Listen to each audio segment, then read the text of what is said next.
Salut les furieux! Eh bien, je suis très content de vous retrouver aujourd'hui pour une nouvelle vidéo. J'espère que vous allez bien surtout. Aujourd'hui, vous le voyez, il y a un petit peu de matériel sorti.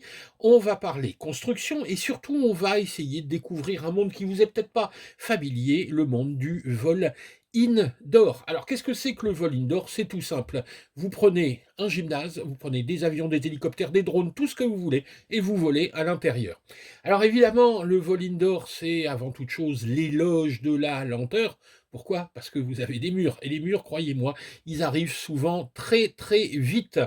L'avantage, c'est qu'on peut voler l'hiver, on peut garder comme ça tous les réflexes qu'on a acquis pendant l'été, et puis surtout profiter du fait qu'il y ait très peu de mouvement d'air dans un gymnase.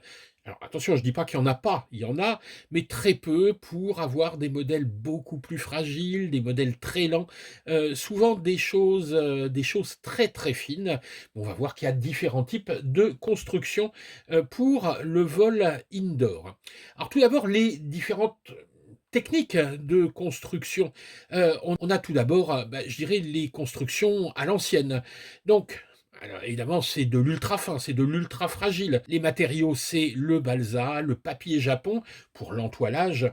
Et là, je vous mets quelques images ici de véritables œuvres d'art qui sont construites. Et le spécialiste, évidemment, en la matière, c'est Christian Vessière, qu'on a eu la chance d'avoir plusieurs fois chez nous dans notre meeting, avec des créations vraiment magnifiques, des vols d'une poésie sans nom, mais évidemment une technique énorme.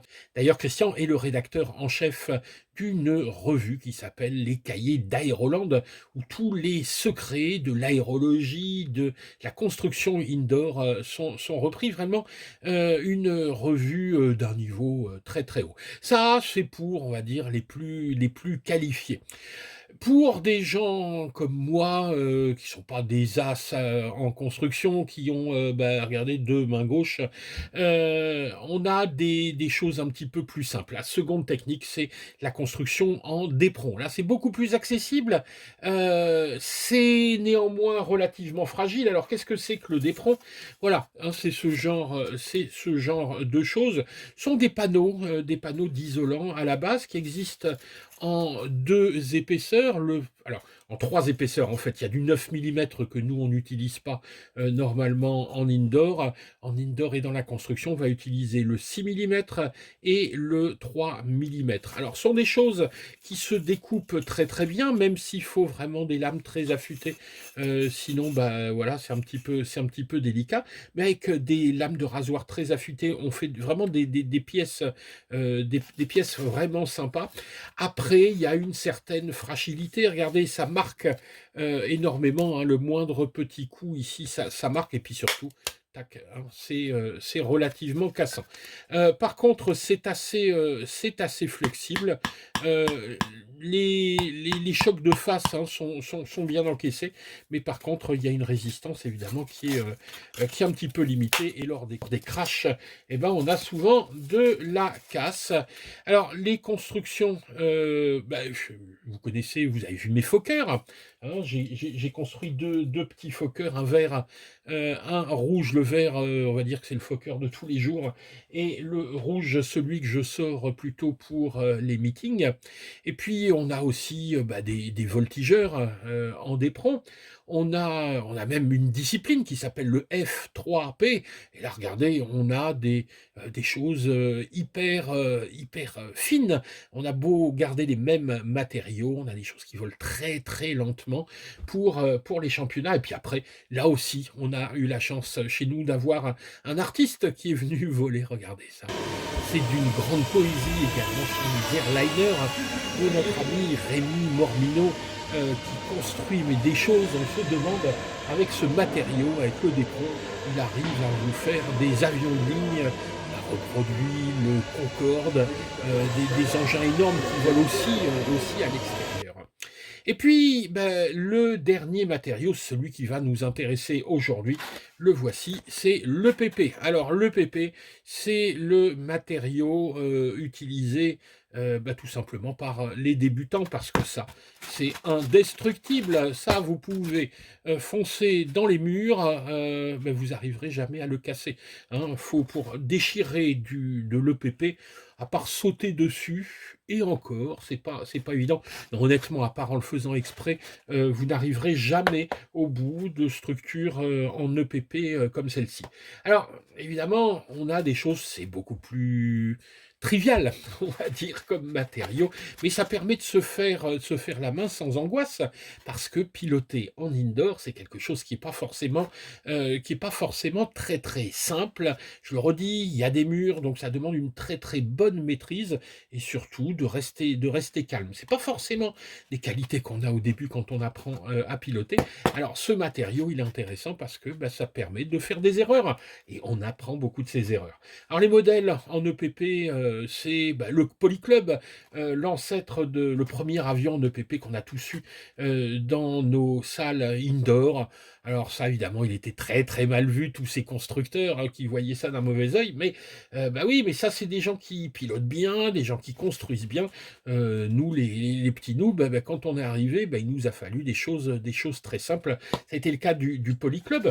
On va avoir aussi un modèle mythique, et c'est celui qu'on va construire ensemble aujourd'hui, c'est le Magnum. Je vous avais déjà fait une petite vidéo avec un vol de patrouille de Magnum. Alors ça, pour s'amuser, c'est vraiment le pied. Il est ni trop rapide, ni trop lent, ni trop mou, ni trop vif. Bref, il a que des avantages. Et puis il a une bonne bouille. On n'exclut pas de pouvoir faire de la voltige également, hein, avec de l'EPP, c'est le cas du Progress. Alors, après cette petite présentation, on va en venir au projet qui nous intéresse aujourd'hui, la construction du Magnum. Alors, qu'est-ce qui m'a poussé à choisir ce modèle? Deux choses. Un, j'en avais pas. Et je cherchais un truc pour aller faire le fou avec les copains. J'ai pas mal de petits modèles indoor, mais souvent très fragiles. Et puis, je fais beaucoup d'hélicos en indoor. Et je voulais un truc costaud pour m'amuser avec les copains. Donc, j'ai choisi ce qu'on trouve le plus dans les salles indoor, et puis surtout le moins cher. Le projet, vous allez le voir, il me revient. Alors, je dis pas que c'est ce que ça va coûter, parce qu'il y avait deux, trois petites choses que j'avais déjà, mais il me revient à 82 euros. C'est-à-dire que pour 82 euros, tu vas avoir un avion en état de vol.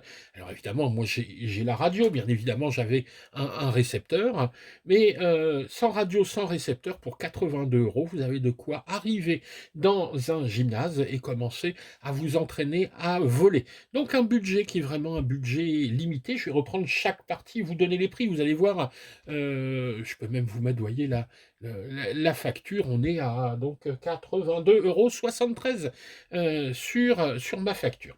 Alors, voyons un petit peu ce que j'ai acheté. Tout d'abord, l'avion lui-même. Alors cet avion, vous le trouvez chez l'ami Fabien, chez Intermodel. Alors Intermodel, quel que soit l'endroit où vous êtes en France, vous pouvez commander chez lui.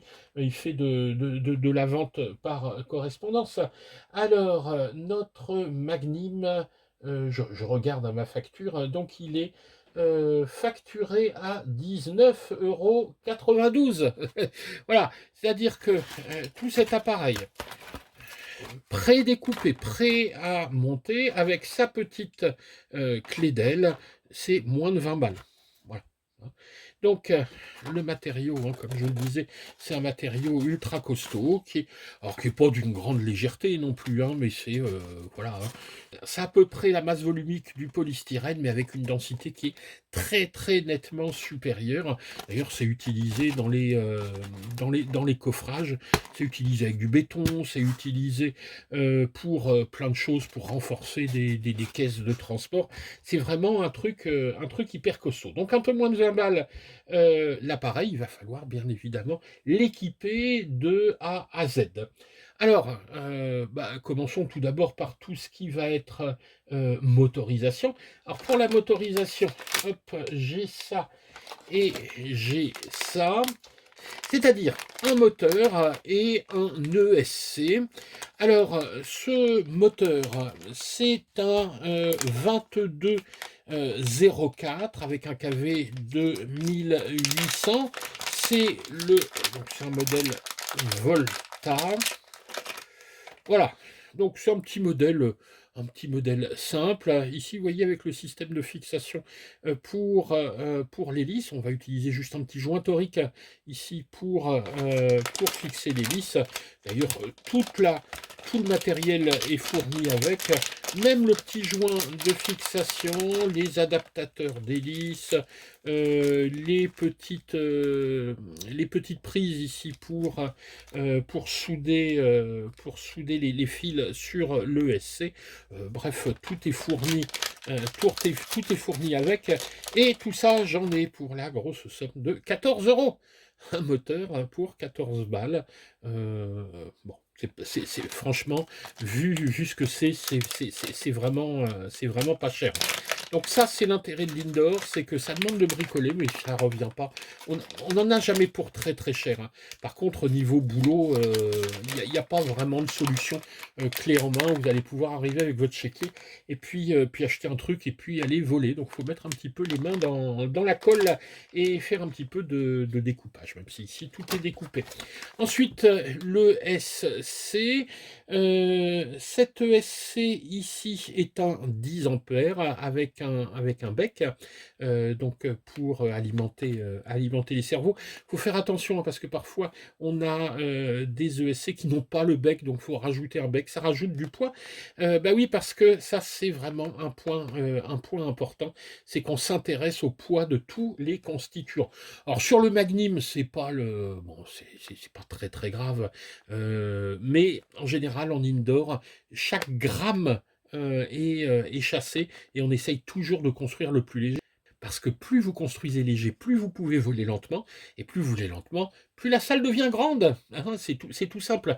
Si vous avez une machine qui vole très très vite, vous êtes arrivé très rapidement au mur, et puis ensuite vous faites votre demi-tour et vous êtes très rapidement à l'autre mur. Alors que si vous volez lentement, eh ben, il vous faut 20-25 secondes pour aller de mur en mur. Et là, vous avez le temps de prendre soin de vos trajectoires et puis de voler correctement. Donc, un ESC. Ensuite, alors comme je vous le disais, le récepteur, moi je l'ai déjà. Alors celui-là, il est un petit peu lourd, je l'avais déjà, c'est un 6 voix. J'ai recommandé, alors que je ne dise pas de bêtises, j'ai recommandé chez AliExpress la même chose, mais en 4 voix, vraiment tout simple, pour 5 € et quelques, entre 5 et 6 euros. Donc vous voyez, c'est pas non plus le récepteur qui va vous coûter une blinde. Mais celui-là, moi, il n'est pas compté dans mes 83 € parce que je l'avais déjà. Ensuite, les cerveaux. Alors, les cerveaux, pour le Magnum, en général, on met du 5 ou du 6 grammes. Moi, je vais mettre les moins chers. Alors, c'est du 9 grammes, c'est un peu plus lourd, mais ils seront plus costauds, hein. Ils vont tirer quand même, il y a de la gouverne à tirer. Donc, ça va bien tirer ici. Pourquoi je les ai choisis? Parce qu'ils sont à... attendez, je regarde ma facture. Ils sont à 4,58 € pièce. Voilà. Hein, donc, vous voyez, parfois je vous montre du matériel qui coûte des sous. Mais bon, là c'est moi qui paye. Donc quand moi je paye, quand c'est des choses qu'on m'a filées pour essayer, etc., bon, ça m'inquiète pas trop, mais quand c'est moi qui paye, je fais attention, hein. Donc ici, bah, pour 9 € de cerveau. J'ai pris également des petits dominos pour fixer les commandes de vol. J'ai pris 3 hélices. Alors, 2 hélices ici, une en 8-4-3, et puis une un petit peu plus grande que je testerai pour voler peut-être un petit peu plus lentement avec plus de couple. On va voir, mais c'est celle-là, hein, normalement, qui est recommandée. Celle-là, ce sera pour essayer. Voilà ce qu'il faut. Alors, il demande juste, quand vous achetez le kit, d'avoir ces deux petites choses. Alors, moi, je les avais, mais j'ai vérifié, ça vaut entre 1 et 2 € pièce. Je crois que c'est dans les 1,20 € et je vous mets les prix. Alors, c'est ici un petit jonc de carbone. Normalement, il faut du 2,5 mm. Moi, j'avais du 2 mm, ça le fait, hein, il n'y a pas de souci. Et un petit plat de carbone en 3 millimètres de large et 1 millimètre pour renforcer, je crois, le train d'atterrissage. Je ne sais plus exactement pourquoi. On verra ça lorsqu'on commencera à construire. Donc vous voyez, là j'en ai pour 2,50 €. La petite clé d'aile, le petit tube de carbone est fourni avec, donc il n'y a pas à s'embêter avec ça. Donc ben, voilà, j'ai à peu près fait le tour du matériel nécessaire pour cette construction. Il nous faudra évidemment de la colle. Donc moi je vais utiliser ici principalement mon pistolet à colle. On a la possibilité également de travailler avec de la cyano, mais c'est pas le mieux, avec des colles contact, hein, de type, regardez, U-Port, ça c'est pas mal, mais toutes les colles contact fonctionnent bien. Ah oui, j'oubliais, j'ai dû fabriquer ces petits trucs-là. Dans la notice, ils disent prenez le cul d'une boîte de camembert, mais les boîtes de camembert, on en trouve de moins en moins en bois. Bon, si vous en trouvez en bois, vous pouvez faire un petit support moteur. Moi, je l'ai fait ici en impression 3D. Donc l'intérêt, c'est que voilà, j'ai déjà mes trous pour les vis, j'ai le trou ici pour laisser passer l'axe moteur, hein. Voilà. Donc ça, ce sera ce qui va venir, hop, ici. Tac, vous voyez comme ça. Et puis le moteur va être fixé là-dessus, ce qui va renforcer un petit peu et permettra de bien coller ça au nez de l'appareil. Donc ça, c'est une petite impression 3D, mais on le fait facilement, je vous dis, hein, avec une boîte de camembert.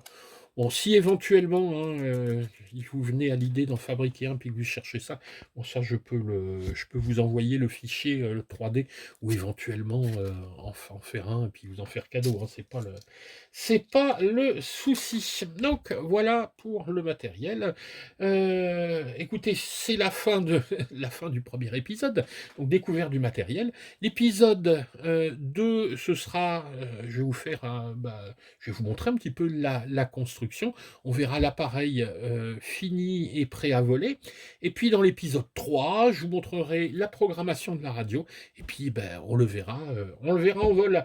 Donc c'est un projet ici qui va se passer sur 15 jours, 3 semaines. De toute façon, nous on reprend l'Indoor que milieu novembre. Aujourd'hui, on est le 30 octobre. Donc vous voyez, ça me laisse une quinzaine de jours pour faire ça tranquillement.